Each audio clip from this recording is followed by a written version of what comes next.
Ini juga panel sudah membaca. Silakan pokok-pokoknya saja, Pak. Terima kasih Majelis Hakim. Sebelum saya membacakan ada renvoy. Kami sudah siapkan, ada di halaman 11, halaman 13, halaman 23, halaman 81 dan halaman 82. Keseluruhannya soal wording. Hampir sebagian besar soal wording. Saya tidak bacakan, nanti bisa ya. Terima kasih, saya akan memulai. Silakan, Pak. Assalamualaikum warahmatullahi wabarakatuh. Salam sejahtera dan salam sehat bagi kita semua. Yang mulia Majelis Hakim pada Mahkamah Konstitusi, untuk memperhatikan saran dari majelis, dari ketua, supaya persidangan lebih efektif, maka kami hanya akan membacakan pokok-pokok permohonan dengan penekanan pada substansi dan alat bukti yang memang lebih penting dan merupakan inti dari permohonan. Majelis di bagian pertama Romawi, pengantar permohonan itu di halaman 3 sampai dengan 5, itu tidak dibacakan. Memang ada ringkasan permohonan tapi juga kami tidak bacakan supaya menghemat waktu. Yang kedua, kewenangan mahkamah, halaman 5 sampai halaman 17 di 2 Romawi, itu juga mohon dianggap dibacakan. Romawi ketiga mengenai kedudukan pemohon itu ada di halaman 6 sampai dengan halaman 17 Majelis Hakim. Nah, ini kami akan membacakan beberapa poin pentingnya. Yang mulia Majelis Hakim Konstitusi, kami meyakini permohonan yang kami ajukan ini adalah pertaruhan dalam menegakkan prinsip hukum pemilu yang luber, jujur, adil, dan demokratis. Dan sebagaimana telah diperintahkan oleh Mahkamah dalam putusannya nomor 124 2021 untuk menegakkan prinsip-prinsip dimaksud dalam PSU. Dikutipkan sedikit di sini, Mahkamah dalam putusan itu menyatakan, Mahkamah meyakini pemungutan dan penghitungan suara tanggal 9 Desember 2020 sebagaimana didalilkan pemohon tidak sesuai dengan peraturan perundang-undangan, khususnya proses penyelenggaraan yang harus berpedoman pada azas langsung, umum, bebas, rahasia, jujur, dan adil, luber dan jurdil. Oleh karena itu, untuk mendapatkan kemurnian perolehan suara dan demi validitas perolehan suara masing-masing pasangan calon yang akan meningkatkan legitimasi perolehan suara masing-masing calon, serta untuk mewujudkan prinsip demokrasi, menghargai setiap suara pemilih, dan juga untuk menegakkan azas, ini kata kuncinya majelis, untuk menegakkan azas pemilihan umum yang luber dan jurdil, maka harus dilakukan pemungutan suara ulang. Ada fakta menurut kami, dan sangat ironis, pelaksanaan PSU 9 Juni 2021 justru jauh lebih menyimpang dari prinsip luber, jujur, adil, dan demokratis. Tindakan makin curang sedemikian nyata, dan menurut kami itu adalah fakta yang tidak menghormati dan bahkan mendelegitimasi putusan mahkamah. Bukti-bukti pemohon secara hukum menurut kami bisa tidak terbantahkan menunjukkan kecurangan dan pelanggaran yang dilakukan dengan elemen-elemen tertentu, khususnya tidak hanya oleh termohon, oleh Bawaslu, tapi juga oleh paslon nomor 1. Dan juga ada oknum birokrasi. Sehingga penting menurut kami bagi mahkamah untuk memeriksa, mengadili, dan memutus perkara akuo guna menghadirkan kembali prinsip luber, jujur, adil, dan demokratis. Kecurangan dan pelanggaran makin terang benderang itulah yang menghasilkan selisih suara makin besar. Itu sebabnya seyogianya syarat pasal 158 Undang-Undang Pilkada tidak serta-merta perlu diterapkan. Kami meyakini selisih suara yang terjadi akibat adanya berbagai pelanggaran dan kecurangan yang nyaris sempurna itu dilakukan oleh orang-orang pihak-pihak yang kami sebutkan, termasuk paslon nomor 1, serta didelegitimasi oleh tindakan dan kebijakan KPU, Bawaslu, serta oknum birokrasi hingga level aparat desa. Majelis yang kami muliakan, MK di dalam putusannya, setidak-tidaknya di 16 putusannya, menangguhkan pelaksanaan syarat ambang batas dalam pasal 158 karena 5 pertimbangan hukum. Di situ kami sebutkan, kami bacakan saja poin 4 dan 5-nya, yaitu kinerja penegakan hukum bermasalah termasuk oleh Bawaslu daerah, atau ada masalah mendasar dan krusial yang perlu dibuktikan lebih lanjut oleh Mahkamah Konstitusi sehingga ambang batas selisih suara berpotensi tidak mungkin dinilai atau dihitung. Yang mulia, secara hukum, pelaksanaan PSU di Kalimantan Selatan sangat memenuhi kriteria yang tadi kami sebutkan, yaitu kinerja penegakan hukum dan permasalahan mendasar, di mana terdapat masalah mendasar yakni masifnya politik uang di hampir seluruh daerah pemilihan di 107 kelurahan atau desa, yang melibatkan oknum birokrasi termasuk aparat desa dan RT di setiap tempat, serta adanya intimidasi dan tindakan premanisme.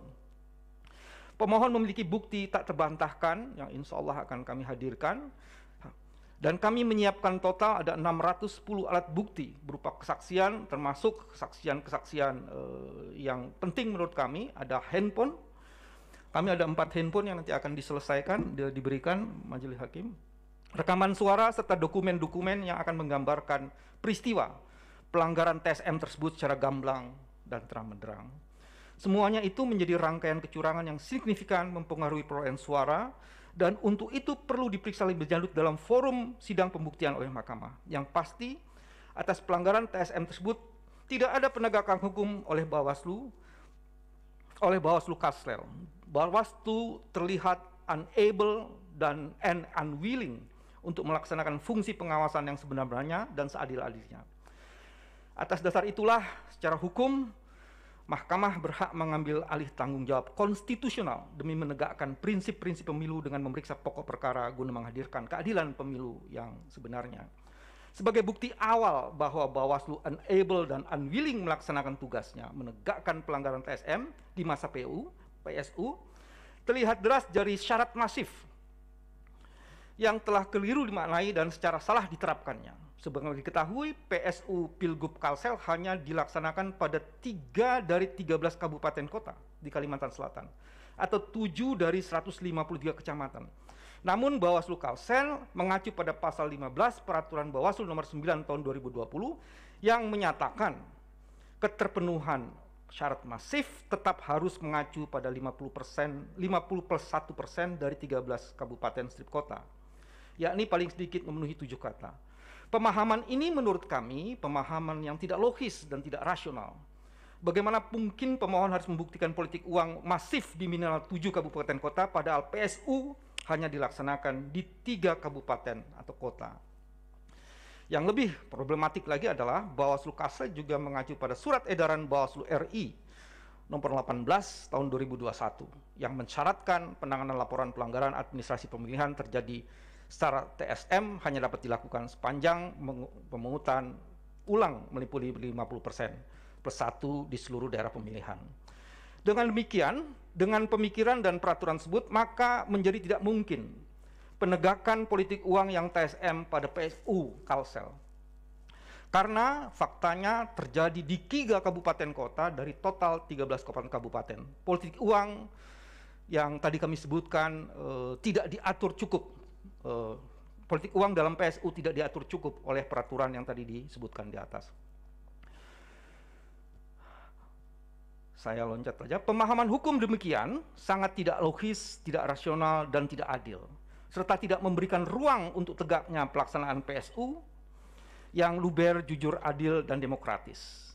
Dalam kondisi normal, pelanggaran proses adalah kewenangan Bawaslu untuk memeriksa dan memutuskannya. Tapi dalam pemahaman dan peraturan Bawaslu yang tadi kami sebutkan, menurut kami sangat menyesatkan. Itu sebabnya, demi hukum kami mohon kepada Mahkamah untuk mengaktifkan fungsinya sebagai the guardian of the Constitution and the protector of democracy, untuk memeriksa, mengadili, serta memutus pelanggaran politik uang TSM tersebut, serta menjatuhkan sanksi diskualifikasi kepada calon nomor stasi yang rinciannya tersebut dalam putusan, yang rinciannya kami rumuskan di dalam putusan. Karena Bawaslu Kalsel yang seharusnya melakukan fungsinya tersebut, tapi nyata-nyata telah gagal karena unwilling untuk melaksanakan tugasnya. Majelis Hakim, menurut pendapat kami, bukan hanya Bawaslu yang bermasalah, tapi juga KPU tidak netral dan profesional. Ada fakta yang akan kami jelaskan, terbukti KPPS-nya ternyata justru menjadi tim sukses paslon nomor 1. DPT sengaja dikacaukan, sehingga pemilih paslon 2 banyak kehilangan hak pilihnya, dan lain-lainnya yang kami akan jelaskan kemudian.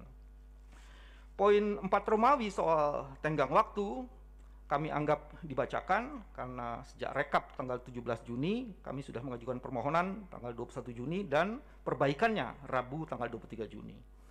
Kami sekarang masuk di poin intinya di pokok permohonan. Yang mulia Majelis Hakim Konstitusi yang kami hormati.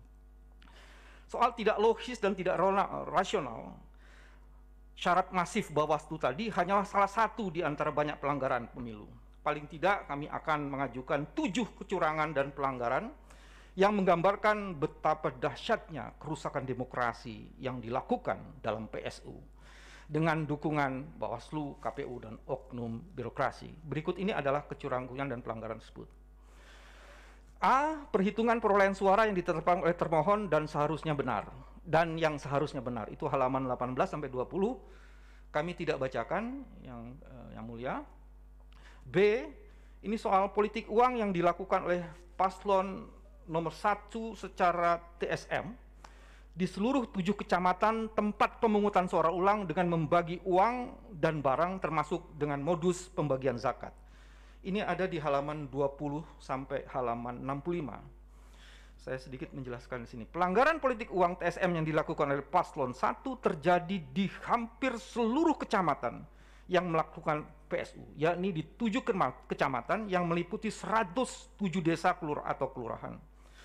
Politik uang yang terjadi di seluruh desa yang telah pemohon jabarkan secara detail dalam perbaikan pemohon disertai dengan bukti-bukti yang insya Allah tidak terbantahkan. Politik uang itu terjadi dengan modus dan pola seperti sebagai berikut, yaitu pertama, oknum birokrasi, kepala desa dan RT yang telah direkrut oleh paslon nomor 1 melakukan perekrutan petugas-petugas di TPS. Mereka menerima politik uang berupa gaji bulanan dan untuk melaksanakan tugas kecurangannya. Kedua, oknum birokrasi, kepala desa, RT, dan tim di TPS melakukan pendataan pemilih beserta meminta KTP dan KK dari pemilih untuk menjadi suara pasti. Data ini kemudian di-store ke tim paslon nomor 1. Ketiga, petugas yang sudah menyetor data pemilih diberikan uang sesuai dengan jumlah pemilih yang tercatat untuk dibagikan kepada pemilih. Pemberian uang dilakukan dalam beberapa tahap. Keempat, para pemilih tercatat dan telah menerima uang dipastikan untuk hadir dan menggunakan suara untuk memilih paslon nomor 1 dengan berbagai cara, termasuk kami mempunyai bukti ada intimidasi dan berbagai aksi premanisme lainnya. Yang mulia, dalam pokok permohonan yang singkat ini yang kami bacakan, pemohon akan mencontohkan politik uang atau politik uang TSM di 2 kecamatan dari ke-7 kecamatan yang lainnya yang ada di dalam permohonan. Pilihan atas kecamatan ini karena keduanya memiliki jumlah pemilih kurang lebih 2/3 dari keseluruhan DPT PSU Pilgub Kastel. Kecamatan itu adalah Kecamatan Martapura dan Banjarmasin Selatan. Di Kecamatan Martapura, ini ada di halaman 38 sampai dengan 47 yang mulia. Berdasarkan naskah perbaikan permohonan yang dilengkapi dengan bukti tambahan, terjadi politik uang TSM di seluruh 26 desa kelurahan pada Kecamatan Martapura atau 100% di daerah pemilihan. Rinciannya antara lain sebagai berikut. 9 April 2021, ada pertemuan antara tim paslon 1 dengan hampir setiap ketua RT. Pertemuan tersebut terjadi di Posko Gunung Ronggeng, Desa Indrasari. Dalam pertemuan tersebut, relawan paslon nomor 1 tersebut, pemateri atas nama Arif memberikan instruksi kepada relawan yang memasang stiker berwarna putih bertuliskan, "Ayo ke TPS, jangan golput." Di rumah warga dengan memasang spanduk dan mendata pemilih dengan formulir relawan kesuksesan PSU Pilgub Kastel. Modus penempatan stiker di rumah warga tersebut merupakan penanda atau kode dari paslon 1 yang sudah terdata dan mendapatkan politik uang dengan modus zakat dari paslon nomor 1 sebesar Rp100.000. pendataan tersebut sekaligus pemasangan stiker-stiker ini dilaksanakan dalam waktu 2 hari. Setelah pertemuan tersebut di salah satu kelurahan Kecamatan Martapura, seluruh RT yang ikut menjadi bagian dari tim paslon 1 dengan menerima politik uang berupa gaji, jadi digaji 2,5 juta per bulan. Sementara kepala desa atau lurah menerima gaji 5,5 juta per bulan untuk masa kerja April hingga Mei 2001. Sementara pendamping RT menerima 2 juta. Selanjutnya setiap pendamping RT ditugaskan untuk melakukan pendataan pemilih berupa NIK, alamat, dan nomor ponsel yang dituangkan dalam formulir kesuksesan PSU Pilgub Kalsel yang kemudian akan diberikan uang dengan modus zakat dari paslon nomor 1. 6 Mei 2021, relawan paslon 1 dari beberapa desa atau kelurahan termasuk Koordinator desa maupun para RT diundang ke posko Gunung Ronggeng guna menghadiri rapat koordinasi pembagian politik uang dengan modus zakat, penyerahan gaji, dan buka bersama. Pada saat itu uang yang diterima untuk dibagikan ke pemilih berjumlah variatif. Ada yang mendapat 12,5 juta, kemudian dibagikan ke 120 pemilih di salah satu TPS pembagian uang. Itu sudah dilakukan sejak 6 Mei. Tanggal 3 Juni, setiap kordes di salah satu kelurahan dikumpulkan di tempat pencucian mobil Haji Anang Tarak di Jalan Sukaramai yang mendistribusikan uang yang akan diberikan kepada pemilih untuk mencoblos paslon 1. Hal ini sesuai dengan pesan Arif yang menginstruksikan kordes dan relawan agar menyampaikan kepada setiap penerima uang bahwa uang tersebut berasal dari Syabiri Nur dan karenanya pemilih harus mencoblos nomor 01. Begitupun tanggal 9 Juni di hari H pemungutan suara, terjadi penjemputan paksa kepada pemilih yang telah menerima uang namun belum datang ke TPS. Yang mulia, Majelis Hakim, keterlibatan aparat desa, lurah, ketua RT, dan pendamping RT di Kecamatan Martapura untuk memenangkan paslon nomor 1 adalah fakta yang tidak terbantahkan. Apalagi ada bukti fakta integritas yang merupakan sumpah dan menurut kami ini baiat. Itu ada di bukti P5A. Dalam baiat tersebut nyata-nyata terdapat jaminan dari oknum RT untuk memberikan suara pasti yang akan memilih calon 01. Hal ini pun terlihat dari handphone yang nanti akan kami serahkan, ada 4 handphone, ada 5 handphone, bekas koordinator paslon, yaitu bukti P787H. Bagaimana menjelaskan rencana dan eksekusi politik uang tersebut dilakukan. Majelis, ini ada fakta integritas, kami mempunyai dokumennya yang kami dapat, mungkin sudah dimasukkan di dalam itu, nanti saya akan perlihatkan kepada majelis. Poin 5A itu. Jadi ada, bisa diperlihatkan dokumen aslinya yang kita punya. Dalam fakta integrasi itu ada bertanda tangan desa kelurahan, TPS-nya, RT dan RW nomor berapa, ditandatangani oleh pihaknya siapa, dan jumlah votersnya. Ya, itu detail sekali. Ini dia contohnya Majelis Hakim. Kami meyakini majelis akan memperhatikan bukti yang kami ajukan. Pemohon izin untuk menekankan bukti fakta integritas ini layaknya sumpah atau baiat yang dalam putusan Mahkamah Konstitusi nomor 33 PHPU 2011 tentang perselisihan hasil pemilihan umum kepala daerah dan wakil kepala daerah di Kabupaten Tebo 2011 halaman 286 dinyatakan sebagai praktek yang tidak dibenarkan oleh mahkamah. Pola baiat suara pasti bagi paslon 01 di Kelurahan Jawa ini juga dilakukan dan menjadi pola dan modus politik uang di seluruh wilayah PSU yang sangat mengerikan dan menurut kami sangat dahsyat sekali. Nama-nama RT yang menjadi tim sukses paslon itu ternyata adalah KPPS baik pada pemungutan 9 Desember 2020 maupun PSU 9 Juni 2021. Itu artinya terjadi pelanggaran yang sangat serius sekali karena KPPS yang merupakan bagian dari KPU telah melanggar prinsip utama netralitas dan menurut kami sudah bisa disebut sebagai obstruction of justice dan mereka menjadi tim sukses paslon nomor 1. Semoga persidangan ini dapat diteruskan sehingga pembuktian agar saksi-saksi kami dapat memberikan keterangan soal KPU melalui KPPS menjadi tim sukses paslon nomor 1 itu bisa dilakukan. Kami akan menyebut sekarang majelis Beberapa oknum-oknum RT yang menjamin suara bagi paslon 01 adalah KPPS pada pemilihan tanggal 9 Desember maupun 9 Juni. Rinciannya saya tidak sebutkan semua, itu ada beberapa. Heri Susanto dalam baiat sumpah fakta integritas itu ada di dalam yang tadi nomor 2, merupakan anggota tim paslon 01 yang membagikan uang kepada 81 pemilih di RT 01, 02, 03, RW 02 yang berada di lingkungan TPS 2. Heri Susanto adalah anggota KPPS di TPS 2 pada PSU 9 Juni yang menandatangani fakta integritas pada kolom nomor 2. Hal serupa juga terjadi pada Reni Madia, Saiful Ayani, Arliansah, Irwan Panggedean atas Irwan. Saya sebut misalnya Saiful Ayani selain Reni Madia, saya tidak bacakan.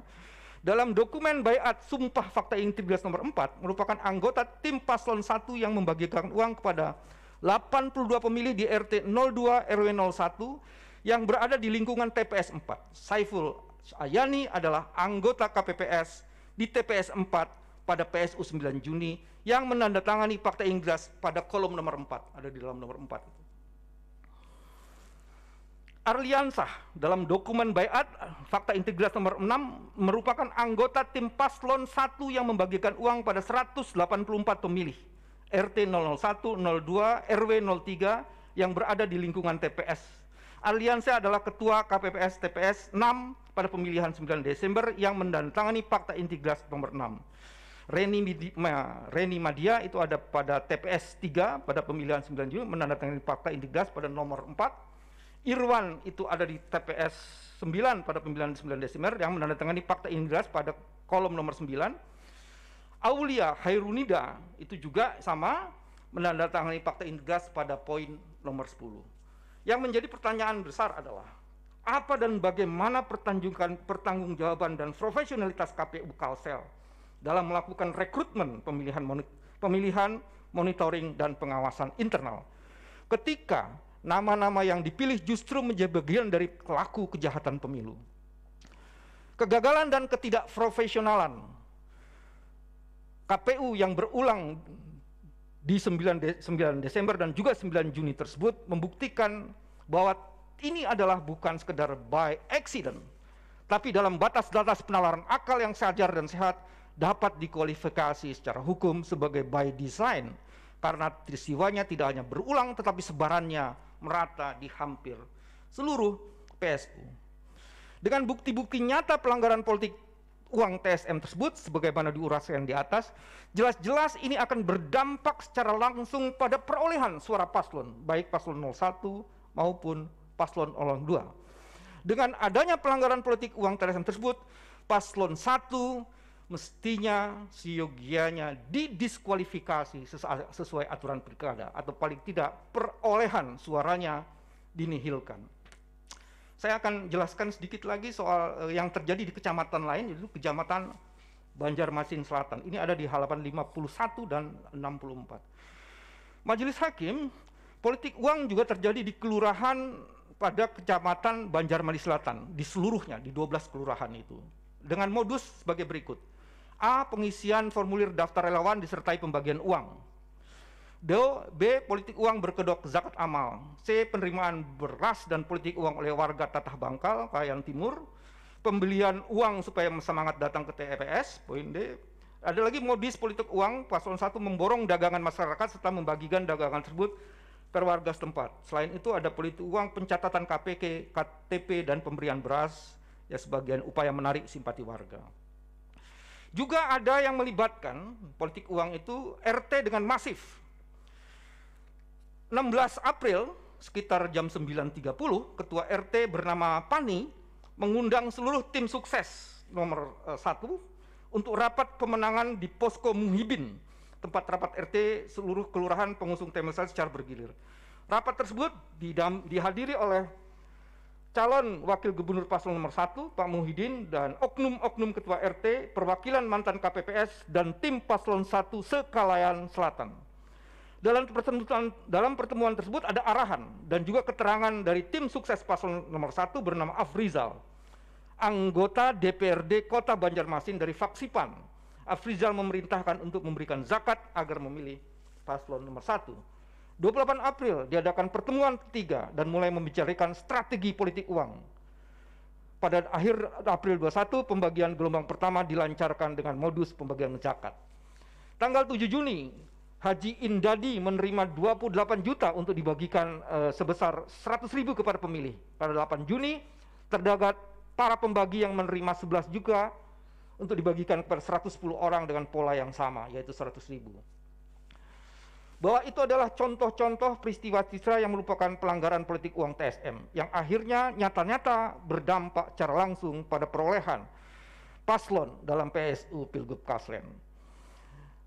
Ini kami akan ajukan bukti P215 dan bukti 2115. Yang mulia, politik uang yang terjadi di kedua kecamatan yang tadi baru kami jelaskan itu menjadi pola yang ada di 5 kecamatan lainnya. Aluh-Aluh, Astambul, Matraman, Sambil Makmur, Binwang.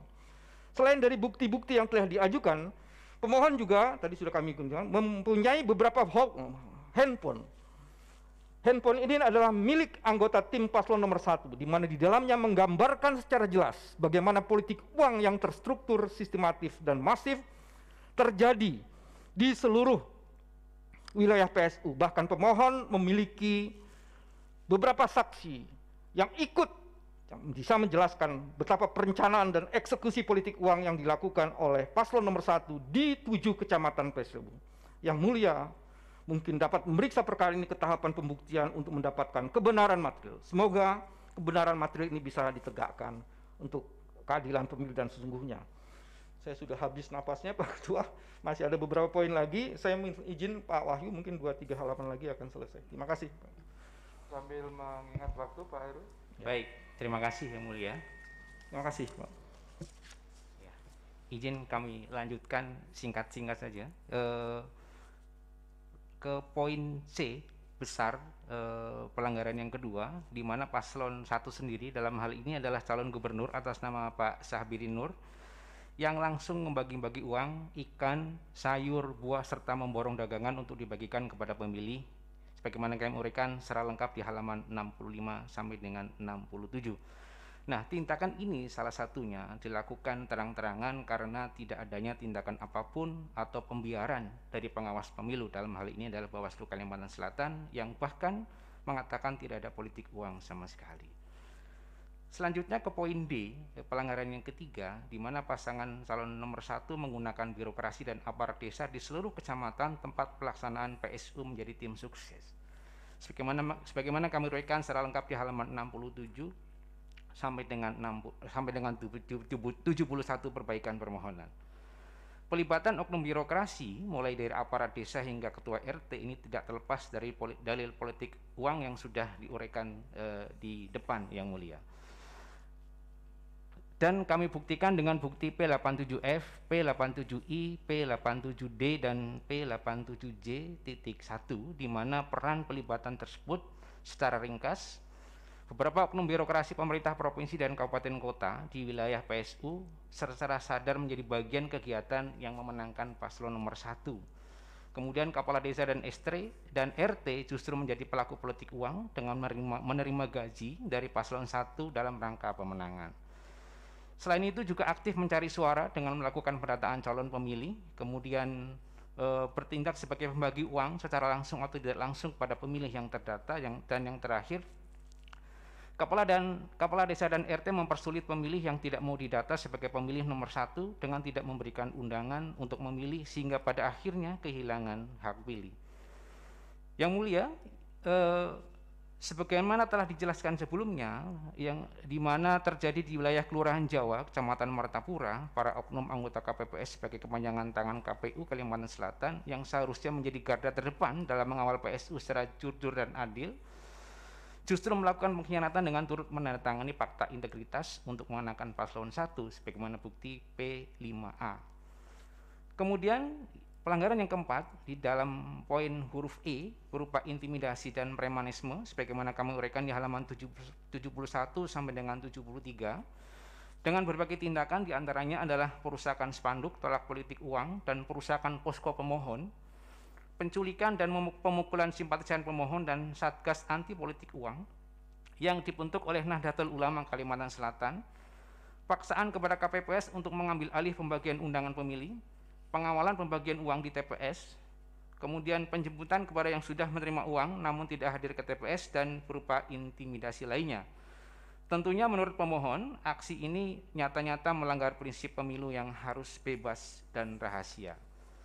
Kemudian pelanggaran yang kelima yang mulia di huruf F besar halaman 73 sampai dengan 82, di mana menurut pemohon penegakan hukum di Bawaslu tidak berjalan, tidak independen dan tidak imparsial. Oleh karena sebagaimana putusan Bawaslu di dalam bukti P5B yang menyatakan syarat masif harus memenuhi 50+1 seluruh wilayah provinsi, sedangkan PSU di Kalimantan Selatan hanya dilaksanakan di 3 kabupaten kota. Ini tentu merupakan bentuk penegakan hukum yang sengaja dibuat tidak berjalan.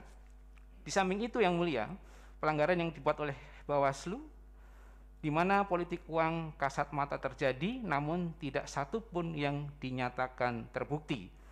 Kemudian juga Bawaslu membantu memuluskan politik uang, paslon nomor 1 dengan melepas spanduk anti politik uang. Kemudian hukum yang dibuat oleh Bawaslu tumpul kepada paslon nomor 1 dan tajam kepada pemohon. Dan yang terakhir, pelanggaran yang dilakukan oleh Bawaslu, kami sampaikan juga bahwa Bawaslu Kalimantan Selatan kembali diputus tidak profesional dan tidak terbuka oleh DKPP RI. Pelanggaran yang keenam yang mulia di dalam huruf G halaman 82 sampai dengan 86, di mana KPU berpihak kepada petahana, bahkan KPPS menjadi tim sukses paslon nomor 1, sebagaimana kami sudah uraikan di poin-poin tentang politik uang. Yang menarik adalah yang mulia, bahwa pemilih di basis suara pemohon tidak mendapat undangan, di mana kami buktikan dengan bukti P5C, dan melalui surat jawaban Bawaslu RI atas permintaan dokumen pemohon, terbukti ada 25.746 formulir undangan yang dikembalikan, tidak diserahkan ke pemilih dengan berbagai alasan, sebagaimana bukti P253A. Dengan fakta banyaknya formulir undangan yang tidak diserahkan tersebut, di sisi lain, dengan sangat mendadak, KPU Provinsi mengeluarkan surat edaran nomor 327 dan seterusnya tanggal 8 Juni, sehari sebelum pemungutan suara, dengan bukti P5D yang pada intinya hanya menyebutkan pemilih yang berhak memilih harus membawa undangan pemilih dan KTP elektronik atau surat keterangan, tanpa menyebutkan ketentuan apabila pemilih tidak dapat menunjukkan surat undangan maka dapat mencoblos dengan menunjukkan KTPL atau surat keterangan. Dan ini bertentangan dengan ketentuan pasal 7 ayat 3 junto pasal 14 ayat 4 PKPU nomor 18 tahun 2020 yang membolehkan pemilih yang belum menerima undangan untuk tetap memilih dengan hanya menunjukkan KTPL atau surat keterangan. Yang terakhir yang mulia, pelanggaran yang ketujuh di dalam huruf H halaman 86 sampai dengan 93, di mana DPT dikacaukan oleh termohon untuk menghalangi pemilih sah paslon nomor 2. Di antaranya dengan melakukan berdasarkan fakta jumlah pemilih dalam daftar hadir pemilih tidak sama dengan data pengguna hak pilih dalam C hasil. Kemudian pemohon tidak diberikan DPT, DPTP dan DPPH, dan adanya perubahan dalam DPT, DPTP dan DPPH sehingga menghilangkan hak pilih pemilih. Dan yang terakhir, NIK pada KTP dan surat undangan dibuat berbeda sehingga pemilih pemohon ditolak memilih oleh KPPS. Berikutnya yang mulia, di dalam 6 Romawi kesimpulan halaman 93, izinkan pemohon menarik kesimpulan. Yang pertama, Mahkamah mempunyai kewenangan untuk memeriksa dan mengadili serta memutus perkara akuo. Yang kedua, meskipun selisih suara lebih dari 1,5%, namun karena selisih tersebut adalah akibat berbagai pelanggaran prinsip konstitusi dan TSM, maka pasal 158 beralasan untuk ditangguhkan keberlakuannya, sehingga pemohon mempunyai kedudukan hukum untuk mengajukan permohonan ini. Yang ketiga, minimal ada 7 modus kecurangan, diantaranya sebagaimana telah pemohon uraikan secara rinci di muka. Yang terakhir, karena pelanggaran prinsip pemilu dan TSM di atas yang dilakukan oleh paslon 1 dan dilegitimasi oleh Bawaslu dan KPU, maka sudah sepatutnya paslon 1 dibatalkan sebagai peserta pemilihan gubernur Kalimantan Selatan, atau paling tidak suara hasil PSU-nya dinihilkan. Yang terakhir sekali yang mulia, di 7 Romawi, petitum sebagaimana kami sampaikan di halaman 94 sampai dengan 96 perbaikan permohonan. Berdasarkan seluruh uraian sebagaimana di atas, pemohon memohon kepada yang mulia Majelis Hakim Mahkamah Konstitusi untuk menjatuhkan putusan sebagai berikut. 1. Mengabulkan permohonan pemohon untuk seluruhnya. 2. Membatalkan keputusan termohon, dalam hal ini adalah KPU Provinsi Kalimantan Selatan nomor 73 dan seterusnya, tentang penetapan pasangan calon gubernur dan wakil gubernur dalam pemilihan gubernur dan wakil gubernur Kalimantan Selatan tahun 2020 tanggal 23 September 2020 sepanjang menyangkut penetapan paslon nomor 1 atas nama Haji Sabirin Nur dan Haji Muhyiddin.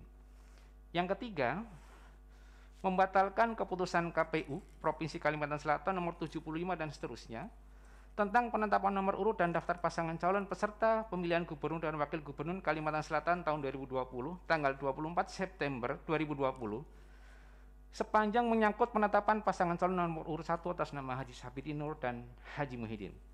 Yang keempat, membatalkan keputusan KPU Provinsi Kalimantan Selatan nomor 37 dan seterusnya tentang penetapan rekapitulasi hasil perhitungan suara pasca putusan Mahkamah Konstitusi nomor 124 dan seterusnya dalam pemilihan gubernur dan wakil gubernur Kalimantan Selatan tahun 2020 sepanjang perolehan suara Haji Sabirin Nur dan Haji Muhyiddin. Yang kelima, memerintahkan kepada KPU Kalimantan Selatan untuk menetapkan keputusan Komisi Pemilihan Umum Provinsi Kalimantan Selatan tentang penetapan rekapitulasi hasil perhitungan suara pasca putusan Mahkamah Konstitusi nomor 124 dengan perolehan sebagai berikut. Nomor urut 1 dibatalkan atau didiskualifikasi, nomor urut 2 831.178 suara. Yang keenam, memerintahkan kepada KPU Kalimantan Selatan untuk menerbitkan surat keputusan tentang penetapan pasangan calon gubernur dan calon wakil gubernur nomor urut 2 sebagai gubernur dan wakil gubernur Kalimantan Selatan terpilih tahun 2020. Atau setidak-tidaknya yang mulia, dengan alternatif yang kedua, di dalam petitum yang ketujuh halaman 95 membatalkan keputusan termohon nomor 37 tentang penetapan rekapitulasi hasil perhitungan suara pasca putusan Mahkamah nomor 124 sepanjang perolehan suara PSU Haji Sabirin Nur dan Haji Muhyiddin.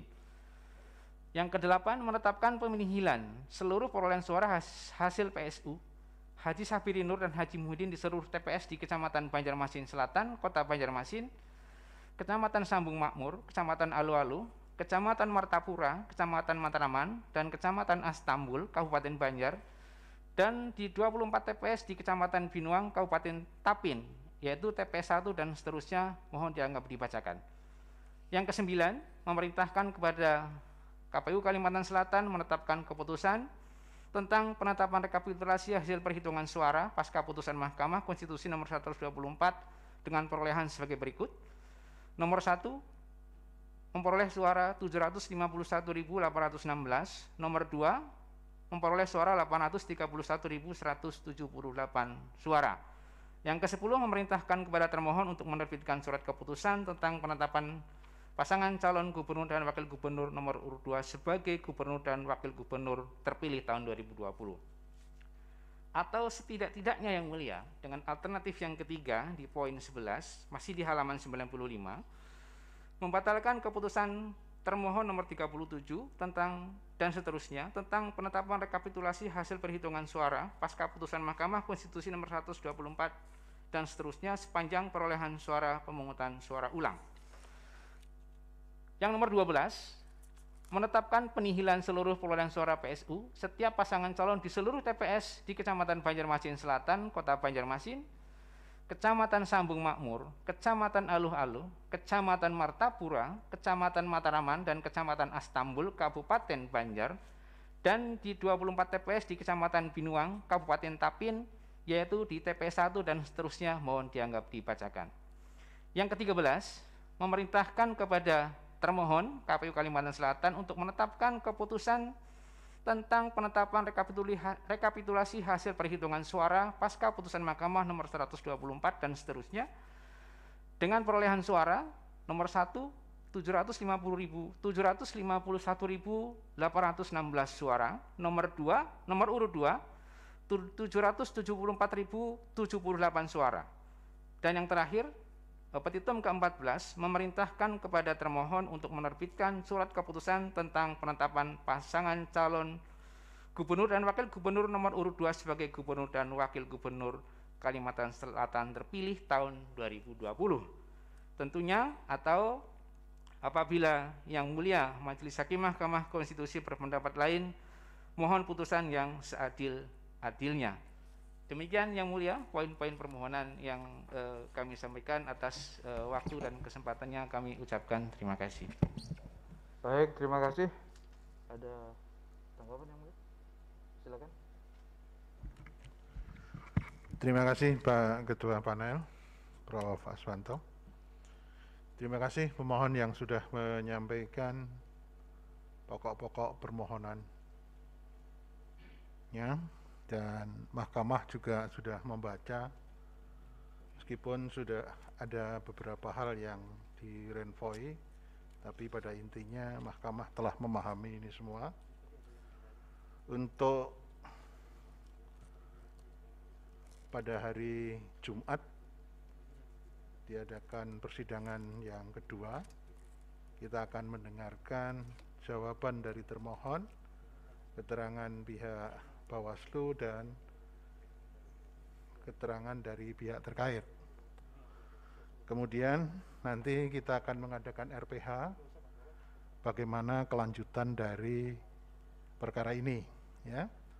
Supaya sistematis, saya sampaikan kepada termohon, kemudian pihak terkait dan Bawaslu, inti dari apa yang disampaikan oleh para pemohon, dan sudah disertai bukti. Saudara bisa melakukan ensage pada bukti yang ada, ya. Nanti setelah sidang ini selesai, saudara silahkan menghubungi ke Panitraan. Kemudian dari permohonan itu, kalau kita cermati, maka lebih menekankan adanya pelanggaran yang sifatnya TSM. Sifatnya TSM itu ada yang ditujukan kepada KPU selaku termohon, yang dikatakan pada poin H, kalau tidak salah tadi, tidak netral, tidak profesional, dan berpihak. Itu tolong betul-betul direspon, direaksi, sehingga Mahkamah bisa mendapat informasi yang sepadan dari kedua belah pihak, ya. Jadi itu intinya. Kemudian Bawaslu juga dipersoalkan, ya. Ada politik uang, ada intimidasi, ada ketidaknetralan birokrasi.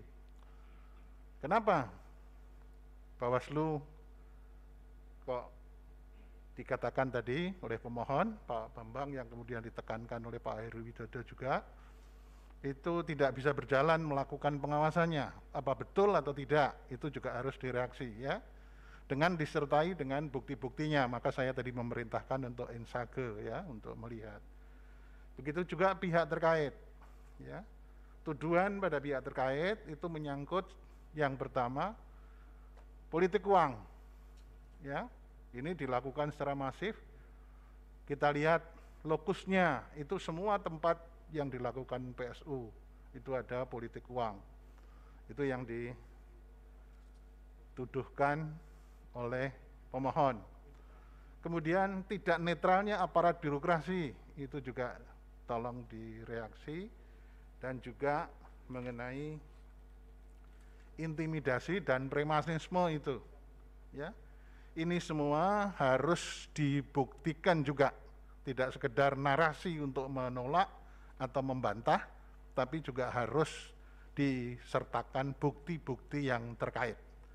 Sehingga nanti setelah sidang hari Jumat, setelah bukti-bukti itu masuk, maka saya persilahkan Pak Bambang, Pak Widodo sebagai pemohon untuk juga melakukan insage bukti-bukti yang diajukan oleh termohon, pihak terkait dan Bawaslu, ya, supaya kita memperoleh pandangan yang ideal, pandangan yang berimbang, sehingga mahkamah betul-betul bisa berada di tengah-tengah untuk memutus seadil-adilnya yang mengutamakan keadilan yang bersifat substantif.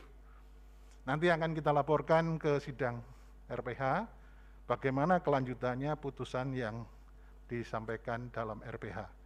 Itu nasihat saya kepada semua pihak supaya para pihak betul-betul bisa secara baik, secara apik melakukan persidangan ini. Gitu Pak Bambang ya. Itu termohon, gitu Pak pihak terkait dan Bawaslu ya. Baik, terima kasih, saya kembalikan pada Pak Ketua. Terima kasih Yang Mulia. Dari Prof Eni ada. Silakan Prof. Baik, terima kasih Yang Mulia Pak Ketua. Pada kesempatan ini ada beberapa hal yang saya juga perlu menambahkan, mengingatkan. Tadi sudah disampaikan oleh Yang Mulia Prof Arief, saya ingin juga mengingatkan bahwa saya kira hanya tidak kepada pemohon ya, tetapi ke semua pihak secara adil, seimbang, transparan. Bahwa yang kita adili ini adalah kasus konkret. Sebagai satu kasus konkret, maka bukti-bukti itu haruslah sedetil mungkin, selengkap mungkin. Jadi tolong nanti kepada semua pihak, ya, dari pemohon, termohon, pihak terkait Bawaslu, silakan sampaikan bukti sedetil mungkin lengkap ya sebelum persidangan ini nanti usai, seperti itu ya. Kenapa? Karena tadi setelah mencermati apa yang disampaikan oleh pemohon, saya justru lebih mengamati bukan yang ringkasan tetapi justru yang komplitnya itu ya.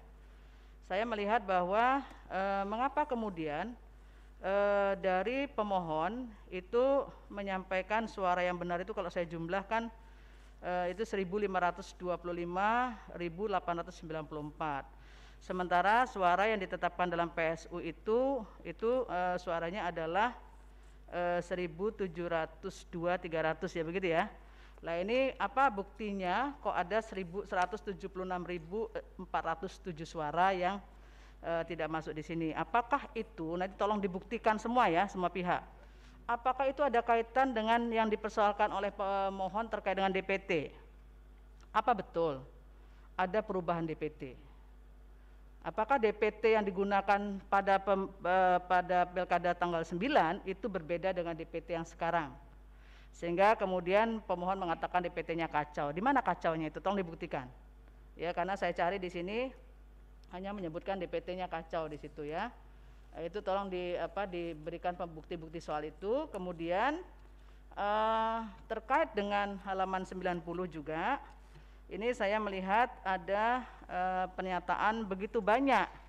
Ya, ada fakta begitu banyak pemilih yang tanggal 9 Desember 2020 terdaftar, kemudian tidak terdaftar lagi dalam DPT. Ya, tolong itu dibuktikan semua pihak ya.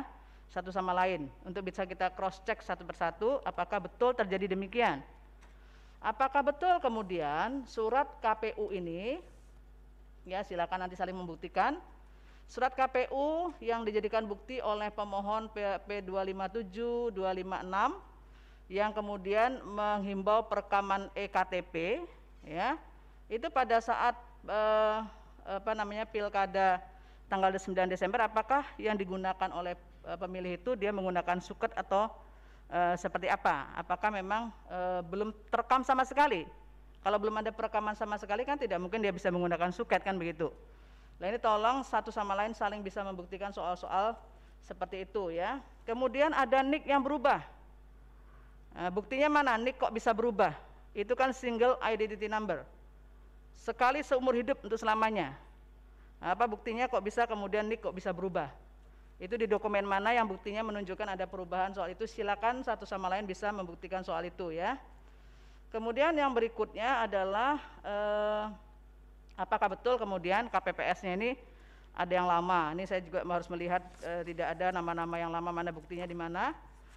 Sementara kan harus ikuti bagaimana amar putusan dari MK soal pembentukan dari KPPS tersebut, ya, kapan kemudian dilantiknya, itu tolong dilengkapi satu sama lain mumpung masih ada kesempatan, ya, secepatnya untuk melengkapi soal-soal seperti itu.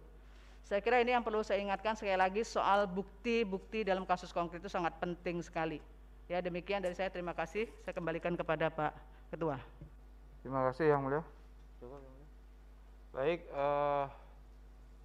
agenda kita selanjutnya pengesahan alat bukti.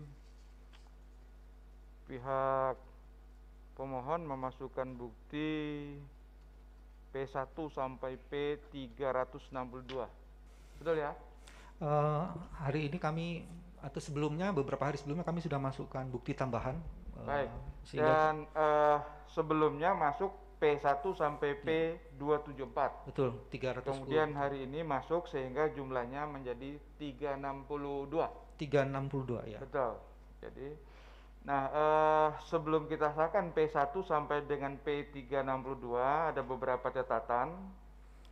Setelah kami melakukan verifikasi, ternyata P20A ini handphone tadi sudah dipermaklumkan belum dimasukkan. Kemudian P23, P29, P31, P34, P38, P42, P44, kemudian P45A, 5A, ini juga handphone, kemudian P45B, P50A, P87A, 1, P87A2, P87H ini juga handphone, P146A, P164B, P125A1, P15254, saya ulangi, P154A1, P154A2, P154, ini double maksudnya, apa ini? Ini B2. Oke. Jadi ada P154A1, ada P154A2, ada P154A, ada P154B, kemudian P157C, P154C, P154D, P154E, P154H, P166A, P166B, P66C, P209, P21A, P215A, P215B, P229, P233, P235, P237, P276G, itu handphone juga, kemudian P277. Nah, ini bukti yang sudah diserahkan, tetapi apa yang saya baru bacakan saja, setelah kami verifikasi ternyata belum ada bukti fisik. Nanti berhubungan dengan bagian kepanitraan untuk dilengkapi. Kemudian file pokok permohonan dan daftar alat bukti juga belum diserahkan. Tolong nanti segera diserahkan. Termasuk para pihak, mohon maaf, permohonan yang masuk baru 4 yang disahkan. Jadi segera sesudah sidang ini berhubungan dengan pihak kepanitraan, kami akan menggandakan untuk diberikan kepada saudara-saudara. Baik, dengan demikian kita sahkan bukti yang sudah ada fisiknya P1 sampai dengan P362, selain dengan catatan selain yang belum ada fisiknya. Ada tambahan lagi, Bu? Cukup? Pemohon ada yang mau disampaikan? Sebagian bukti ada di flash disk, Pak Ketua, tapi memang nanti akan kami serahkan. Yang tadi disebutkan itu ada di satu flash disk.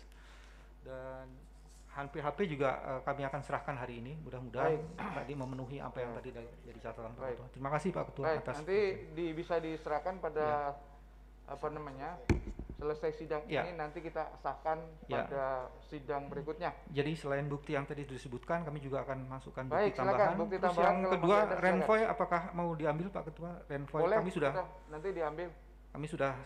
Baik. Oke, terima kasih. Petugas tolong diambil.